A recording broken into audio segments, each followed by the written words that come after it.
ទៅ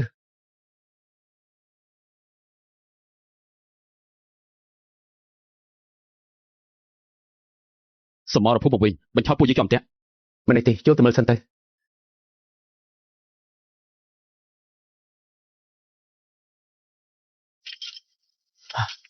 នេះមិនមែនផ្លាកមាស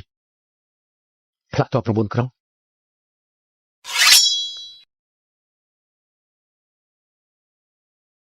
ម្ចាស់ពោលទី4ផ្លាកតបពិតជានៅក្នុងដៃឯងមែន